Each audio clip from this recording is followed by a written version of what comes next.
L'argent public, on rend compte de son usage ou on s'abstient de le prendre. Le président de la Fédération camerounaise de football a adressé une correspondance le 20 novembre 2024 au secrétaire général de la présidence de la République pour le prier d'autoriser la mise à sa disposition de la somme de 560 millions de francs CFA comme subvention de l'État, pour l'organisation des championnats Monsieur T.N Elite 1 et 2. Le ton tactiquement obséquieux de cette lettre n'a manifestement pas attendri Ferdinand Ngo, qui a renvoyé la lettre de la FECAFOOT là où elle aurait dû passer, au ministère des Sports.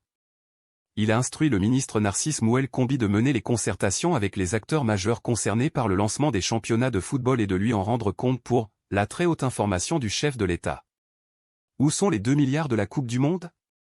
Au cours de la réunion entre le ministre des Sports et ses principaux acteurs, notamment les présidents de clubs, le syndicat des footballeurs, etc., tous à l'unisson ont prié le président de la République de ne plus envoyer l'argent qui leur est destiné à la FECAFOOT. Ils ne font plus confiance à leur président, Samuel Eto'o.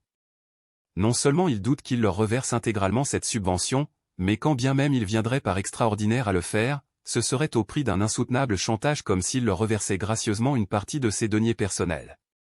Les présidents de clubs disent ne plus vouloir de cette humiliation. Ils souhaitent que la subvention de l'État leur soit directement versée. On espère qu'ils seront entendus.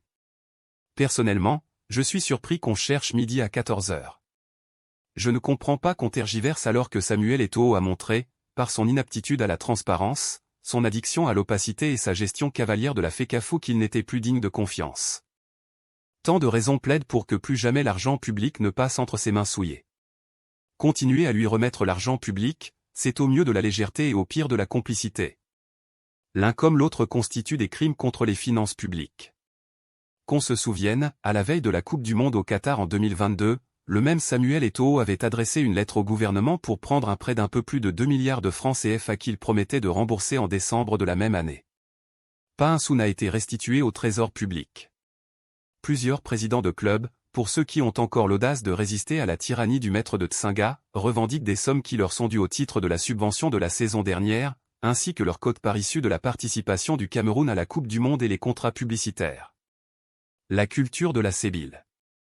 Le problème avec Eto'o est bien là, il est très prompt à tendre la sébile mais quand vient l'heure de rendre compte de l'usage qu'il a fait de l'argent public, il crie haro sur le baudet, ameute sa horde de suiveurs hystériques des réseaux sociaux pour fantasmer un prétendu complot ourdi contre lui par des jaloux, des aigris et autres haineux.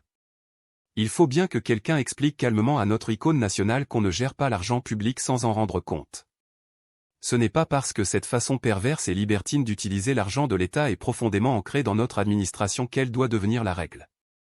Surtout pas pour quelqu'un qui a été élu sur les thèmes de la transparence, d'une certaine éthique et qui passe, faussement, pour le parangon de la rupture. D'ici j'entends quelques voix qui me demandent à juste titre de dénoncer aussi ceux qui depuis plus de 10 ans n'ont pas réussi à doter Yaoundé et Douala d'une autoroute malgré les fonds publics considérables déjà engloutis, ou ceux qui avaient promis un stade futuriste à Olambé et qui aujourd'hui ne peut même plus accueillir un match international, etc. Tous, sans exception, doivent rendre gorge, comme disait le papa de l'autre.